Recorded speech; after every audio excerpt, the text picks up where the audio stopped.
There are some parts of the Old Testament that feel a little bit like you're driving across the prairies where things are just flat and repetitive and there's not much to see and very little going on until you reach the next big town or set of mountains or the next story in the text. And this morning I felt like I was in one of those places until I had a little bit of an aha moment and realised something which I think is encouraging and important. I'm reading through the Bible chronologically, and at the moment it is partnering between Exodus and the book of Numbers, and it's describing the work of the tabernacle and the priests and the sacrifices and the offerings and the initiation of the tabernacle being set up as the holy place. And there's a lot of repetition built into the text, and it was talking about all the bulls that had to be sacrificed, and the oxen and the rams and the goats and the sheep, and all these different animals that were being put through the sacrificial system in order to prepare it to be fully functioning as the holy place for God. And my little awakening moment was really when I realised that what was going on in the tabernacle back then is what our family have actually jumped into in very recent times. As some of you know, Scott has embarked on a business which produces fine meats, and he's working in that. Taylor's helping out. Ross is really involved. I'm getting involved and supporting in various ways, and they're located now on a farm on the Yankee Flats area, and we're actually in the process of building and opening an abattoir and a full meat processing plant. And what I realised is that when you look at the work of the temple or the tabernacle, that's exactly what it is. It is in an abattoir and a meat processing plant. The number of animals that they have to deal with and the amount of meat that they have to then organise and put onto the altar or barbecue in a particular way or get rid of in a particular way, it's an extraordinary amount of work. And that's maybe a part of the story that we forget about the tabernacle or the temple, is the amount of hard work, high maintenance work that needs to be done in order to deal with all of these animals. It is rigorous work, it's very specific, it's kind of messy, and there's a lot of stuff to very specifically dispose of and deal with in different ways.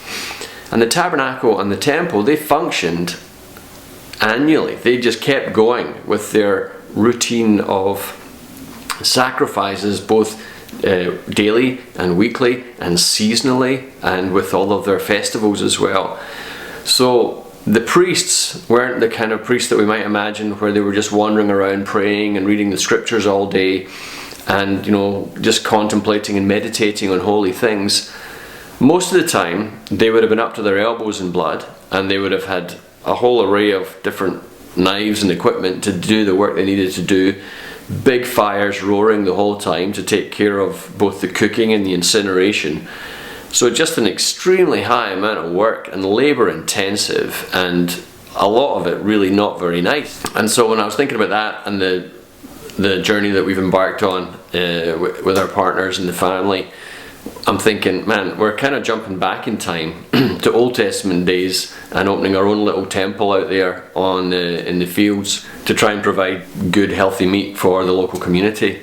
But the main moment of encouragement is in John chapter 2, when Jesus speaks right through everything, and he identifies himself as the temple.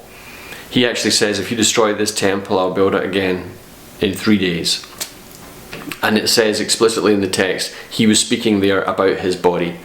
So Jesus identifies himself, and the scriptures identify Jesus as the new living temple. In Hebrews chapters 9 and 10, there is really specific unpacking of Jesus, not only as the new temple, but as Jesus being the fulfillment of all of the sacrifices, and Jesus being the new high priest who oversees and takes responsibility for everything that happens within the temple court. And Jesus is the fulfillment and the accumulation and the amelioration of all of the above. He is the temple, he is the tabernacle, he is the sacrifice, and he is the high priest, and he is the covenant. So he is the full embodiment of everything that was being done on earth, now being represented in himself in the heavens and over the earth. So just really grateful, I guess, because having first-hand experience of what it's like to deal with and process meat, and the heavy, hard work that is, and then also realizing that that was the old covenant. But in the new covenant is now offered to us by faith, which is actually the very next chapter. Takes us into this arena of faith where we trust that the accomplishments of Jesus are provided for us and are more than sufficient for us in all that he has done and offered of himself to the Father on our behalf. So, a roundabout way of being encouraged and being blessed by looking back and looking around and looking up. So, enjoy that. Peace.